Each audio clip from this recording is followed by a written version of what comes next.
imagens ou se existem milagres a partir de essas coisas que a gente vê, né? De estátua chorando, locais que são sagrados e tal. Uhum. E aí, o que falar sobre isso? Isso é difícil, né? Aproveito para obrigado aí pela menção do vídeo aí. Se o Foi um pessoal vídeo quiser. curto, né? Curtinho. O pessoal pode entrar no meu Instagram e ver lá, procurar. Olha, Vilela, é o seguinte, lá no Antigo Testamento, o Moisés, ele disse que os ídolos que os pagãos adoravam, na verdade eram demônios. Os demônios estavam por detrás das imagens e dos ídolos. Não era somente um pedaço de pedra, não era um bezerro de ouro. A idolatria tem um componente demoníaco, satânico, porque ela é uma afronta direta a Deus. A imagem é colocada no lugar de Deus. Mesmo que se diga que ela representa Deus, mas ela acaba atraindo a atenção e a devoção do adorador para ela.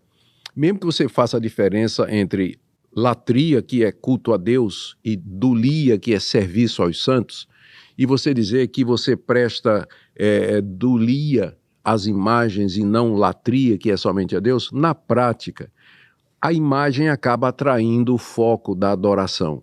E a pessoa beija aquela imagem, faz orações para aquela imagem, carrega aquela imagem em procissão, tem um zelo por aquela imagem como se fosse uma coisa santa. Então, a imagem, a idolatria, ela é um ataque frontal a quem é Deus e ao ser de Deus.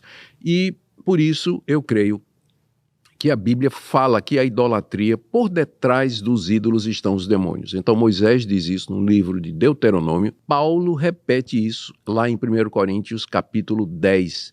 Ele diz assim, eu quero que vocês saibam que aquilo que os demônios, que os gentios sacrificam, é aos demônios que eles sacrificam. E Paulo estava se referindo aos cultos idolátricos lá na cidade de Corinto, especialmente o templo da grande Afrodite, né, grande, assim, muito querida e adorada naquela época.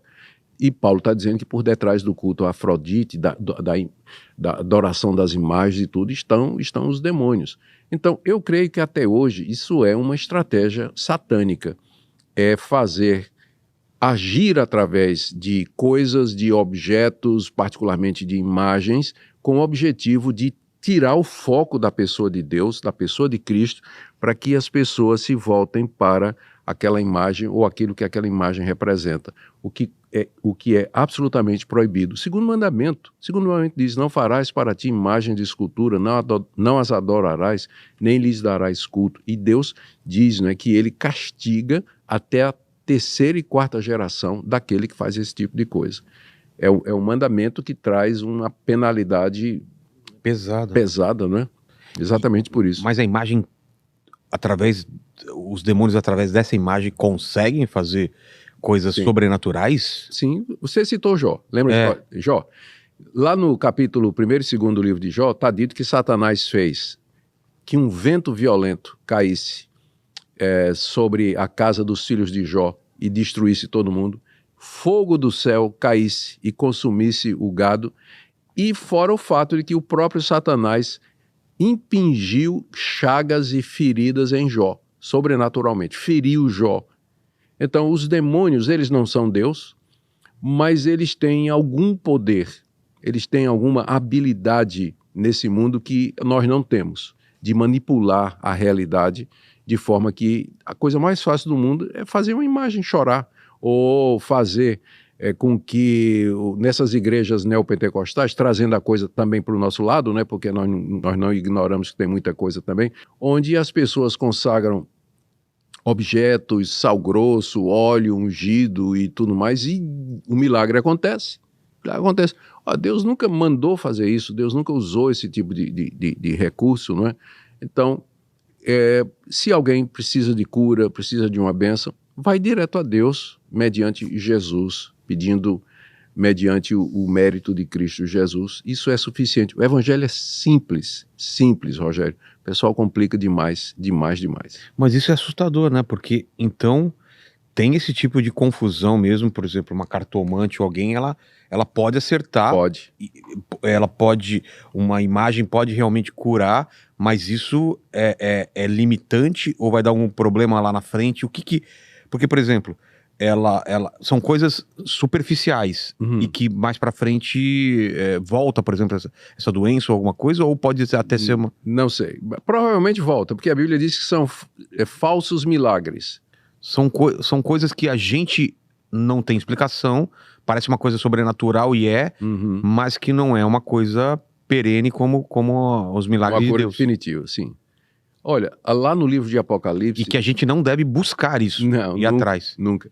Lá no livro de Apocalipse está dito que João teve uma visão e ele viu 3 espíritos parecidos com sapos que eram operadores de milagres.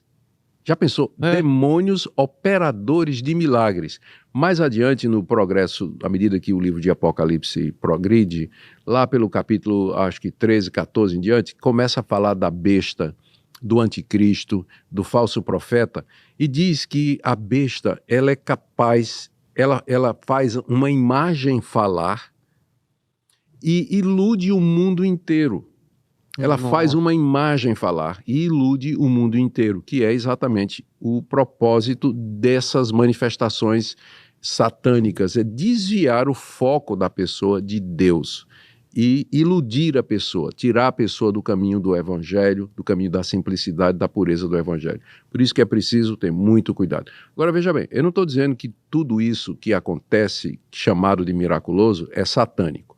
Tem muita coisa que é charlatanice, tem muita coisa que nem é milagre, é só um ilusionismo, um mágico poderia fazer. O mágico poderia fazer. Às vezes é a impressão da pessoa. Sugestão. Psicologicamente, a gente sabe que nosso corpo reage à nossa mente. De repente a pessoa quer muito a cura e aquilo acaba de uma forma que a gente não entende direito, afetando o nosso corpo, ajudando uma cura ou se sentir melhor. Também o contrário é verdade, né? A gente está angustiado, está preocupado, estoura no corpo da gente também. Então, todas estas são possíveis explicações. Agora, que Deus faria uma imagem chorar ou realizar milagres, vai contra o que o próprio Deus diz na Bíblia. Então, na dúvida, se não é Deus diretamente, qualquer coisa que fique no meio do caminho está errado.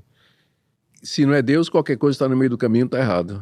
Imagem, o próprio Santo Sudário, que também... nada de cura, nada disso tem um poder. Não cremos nisso, não. O pedaço da cruz de Cristo que o pessoal vende até hoje. As relíquias, né? Até hoje vende pedaço da cruz. Você sabia que na Idade Média se vendia frascos com leite da Virgem Maria? Tá brincando. Não, sério. E outra questão também que eu acho que divide muito católicos e protestantes, que é a questão da Virgem Maria. Sim. Da idolatria ou adoração, que o pessoal fala que não é veneração. Veneração, exatamente. Veneração. De imagens também e de uma outra pessoa que não Jesus ou Deus. E aí? Aí é uma divisão também, né? É uma divisão, e isso aí começou no Concílio de Éfeso, no século IV, que não era nem sobre Maria. Não? Não era sobre a pessoa de Jesus. Os arianos estavam negando que Jesus era divino. E aí Quem eram os arianos? Ário era um presbítero que era muito influente naquela época, e ele veio com essa ideia. Como é que explica que Jesus pode ser Deus e pode ser homem ao mesmo tempo? Ele tentou resolver o mistério, lembrando do que a gente falou pouco tempo atrás, né? Ele tentou resolver o mistério anulando a divindade de Cristo, dizendo que Cristo, na verdade, ele não era divino, ou era de uma divindade inferior, mas ele não era o próprio Deus. E aí o Concílio de Éfeso reagiu, chamou o arianismo de heresia, e ele disse que, para afirmar e reforçar que Jesus era verdadeiro Deus e verdadeiro homem, o concílio disse que Maria era a mãe de Deus, ou seja, aquele ser que estava no ventre de Maria era tanto divino quanto humano, ou melhor dizendo, tanto humano quanto divino, a ponto de que Maria era a mãe de Deus. Só que eu creio que eles queriam dizer que Maria era a portadora do Deus homem. A palavra que eles usaram é Theotokos, a palavra que significa que gerou a mãe de Deus, trouxe confusão. Porque Maria não é mãe de Deus. Deus não é gerado. Ela é a portadora. Ela foi aquela que foi escolhida para, no seu ventre, ter gerado o Deus homem, o Espírito Santo ter gerado o Deus homem no ventre dela. Então ela é a portadora, mas não a mãe de Deus. Então, como resultado de uma má interpretação disso aí, não demorou que surgissem as primeiras catedrais em homenagem a Maria e que o culto a Maria crescesse de maneira desenfreada. Hoje em dia... com imagens aparecendo em imagens e todo esse tipo de coisa, né? Hoje em dia você vê muito... Eu creio que muitos católicos são muito mais devotos de Maria do que do próprio Jesus. E eles acusam os protestantes de não gostarem de Maria. Isso não é verdade. Maria era uma mulher piedosa, era uma jovem judia escolhida por Deus para ser a portadora do seu filho. E nós a vemos como isso, mas nada mais do que isso. Tem nada na Bíblia. Por exemplo, os 2 últimos dogmas do Vaticano, que Maria nasceu virgem. Por que Maria teria nascido virgem? Perdão, que Maria nasceu sem pecado. Estou confundindo. Tá. Ela nasceu sem pecado. Por que era preciso que Maria nascesse sem pecado? Para que Jesus fosse sem pecado. Mas pela lógica, então, a mãe de Maria também teria que ter nascido sem pecado. Mas é um dogma católico, que é a Imaculada Conceição de Maria.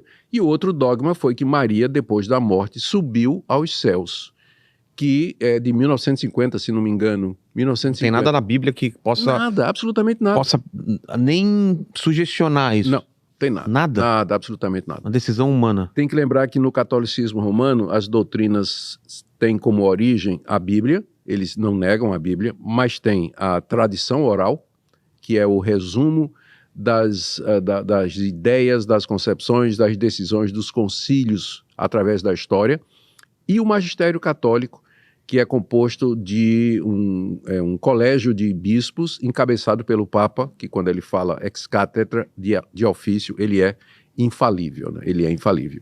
Então, não está na Bíblia, mas está na tradição e o magistério aprovou e determinou. Por isso, então, vira lei para o católico. Não vem de algum livro apócrifo, por exemplo? Não. Nenhum fala sobre Maria também em relação a isso? Com relação a isso, não. E mesmo que fosse, não é um livro canônico, né? Nos 7 livros apócrifos que a Igreja Católica acrescentou ao cânon dos 66 livros que tradicionalmente eram, nenhum deles fala disso aí, de Maria assunta aos céus e que nasceu sem pecado.